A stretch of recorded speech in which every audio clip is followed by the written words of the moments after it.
আসসালামু আলাইকুম গাইস, আমি আয়ুষ। আপনারা দেখছেন আমার আয়ুষ্মানস মম কিচেন। আজকে আমার মা বানাতে চলেছে লাচ্ছা পরোটা এবং ঘুগনি। লাচ্ছা পরোটা বানানোর জন্য আম্মা এই উপকরণগুলো নিয়ে নিয়েছে। এই ময়ামটা করে রেখেছি। এতে ময়দা নিয়েছি প্রায় 250 গ্রাম, আর একটু সাদা তেল দিয়েছি, একটু চিনি দিয়েছি, একটু লবণ দিয়েছি, আর সোডা দিইনি। এই কারণে সোডা শরীরের পক্ষে ক্ষতিকর, তাই একটা ডিম ফেটে দিয়েছি, দিয়ে ওটা ময়াম করে রেখে দিয়েছি। 15 মিনিট এখন ময়াম করে রাখবো, তারপরে আমি লেচিগুলো কাটবো। 15 মিনিট আটাটা ময়াম খাওয়ানোর জন্য রেখে দিয়েছি। আর সেই টাইমটাই আমি ঘুগনির যে মটরটা হয় সেটা আমি একটু সেদ্ধ করে নেব। আমি এই প্রেসার কুকারে 4-5টা সিটি মেরে মটর দানাগুলো সিদ্ধ করে নেব। হ্যাঁ, ওইদিকে যেহেতু ওই মটর দানাটা সেদ্ধ হচ্ছে, তাই আমি এইদিকে লেচিগুলো কেটে নিলাম এক এক করে। এখানে ঘুগনি রান্নার জন্য কিছু আলু কুচানো, কিছু পেঁয়াজ কুচানো, কটা কারি পাতা, 2টো শুকনো লঙ্কা নিয়েছি। বেলা পিড়েটায় আমি একটু তেল বুলিয়ে নিয়েছি, যাতে না ময়দার আটাটা জড়িয়ে যায়। লেচিগুলো বেলে নেবো এক এক। অল্প একটু তেল দিয়ে নেবো, নিয়ে মিলিয়ে নেবে কি? এবারে চামচ দিয়ে মাঝখান দিয়ে এটা এরকম কেটে নেবো, নিয়ে আস্তে আস্তে, হ্যাঁ, একটা একটা করে এইবারে আমি এরকম লেচি করে নেবো। 4-5টা সিটি দেওয়া হয়ে গিয়েছে, এবারে আমি এক্সট্রা পানিটা এখানে ঝরিয়ে নেব।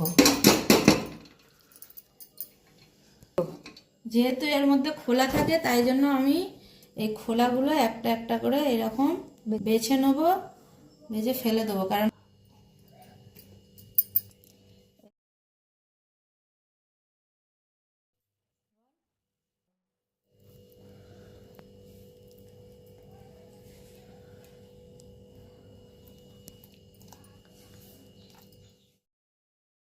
সবগুলো লেচি লাচ্চা পরোটা করার জন্য রেডি। এটাও 5 মিনিটের জন্য রেস্টে রাখবো একটা পাতিলা দিয়ে। ঘুগনির জন্য একটু তেল দিয়ে দেবো কড়াইয়ে। 2টো লঙ্কা তেলে দিয়ে নেবো, পেঁয়াজ কুচি দেবো,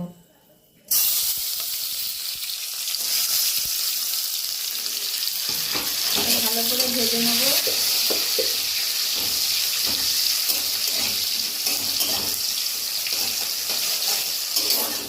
এক চামচ আদা রসুন বাটা দেবো।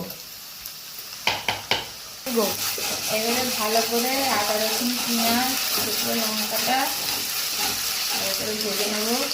আমি আদা রসুন কাঁচা থাকলে পারে একটু গ্যাস লাগবে, তেলেতে ভাজা ভাজা করে নিলে গ্যাসটা চলে যাবে। একটু হলুদ গুঁড়ো দিয়ে দেবো, যেহেতু শুকনো লঙ্কা দিয়েছি তাই গুঁড়ো লঙ্কা অল্প করে দেবো। হাতের ভাজা গুঁড়ো মশলা দেব, একটু জিরে গুঁড়ো দেবো, ভেজে নেব। নিয়ে আলুগুলো দিয়ে নেব।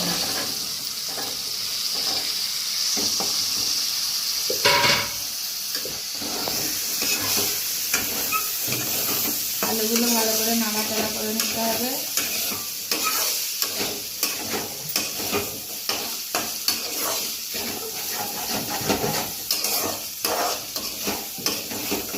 নিয়ে একটু পানি দিয়ে দেবো।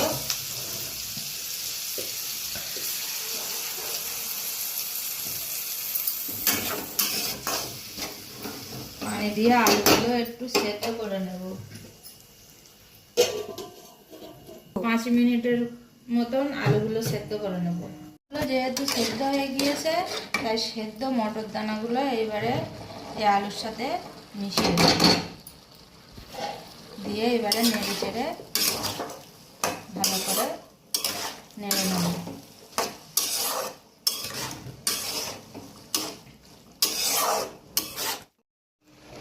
এই মটর দানাটা সেদ্ধ করে নিলে এর যে খোলাগুলো থাকে, এর খোলাগুলো ফেলে দিলে পেট খারাপ হয় না।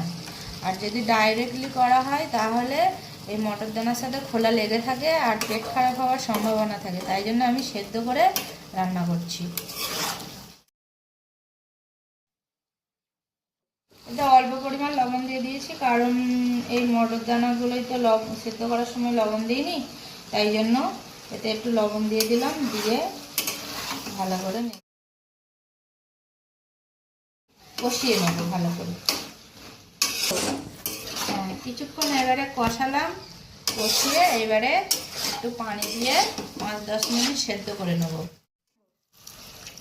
পানি দিয়ে দিলাম, দিয়ে এবারে 5-10 মিনিট সেদ্ধ করে নেব। এবারে এই কারি পাতাগুলো অ্যাড করব।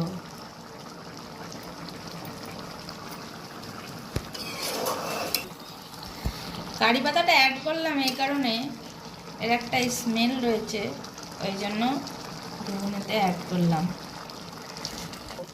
আপনারা এটা অ্যাড করতেও পারেন, নাও করতে পারেন, আমি এটা করলাম। এবারে ঘুগনিটা হয়ে গিয়েছে, আমি নামিয়ে নেব। লাস্টে একটু জিরে গুঁড়ো ছড়িয়ে দেবো।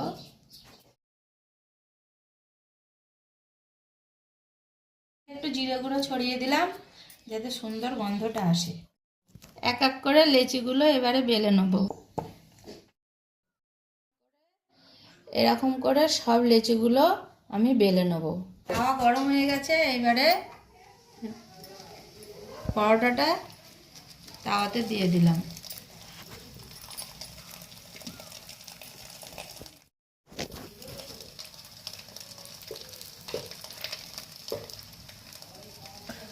পিছনের দিক নিচের দিকটা লাল লাল মতন হয়ে গেলে এবারে উল্টে নেব।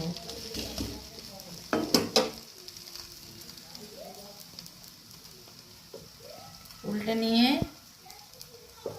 এইবারে সাইড বরাবর তেল দিয়ে নেব।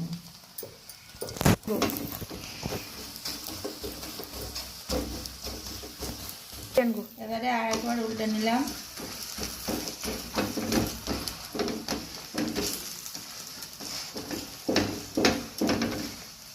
এইভাবে পরোটাগুলো সেঁকে নেব। এরকম লাল লাল মতন ভাজা হবে, একটু ফুলো ফুলো হবে, তারপরে নামিয়ে নিতে হবে। এমন করে আমি সবগুলো ভেজে নেব।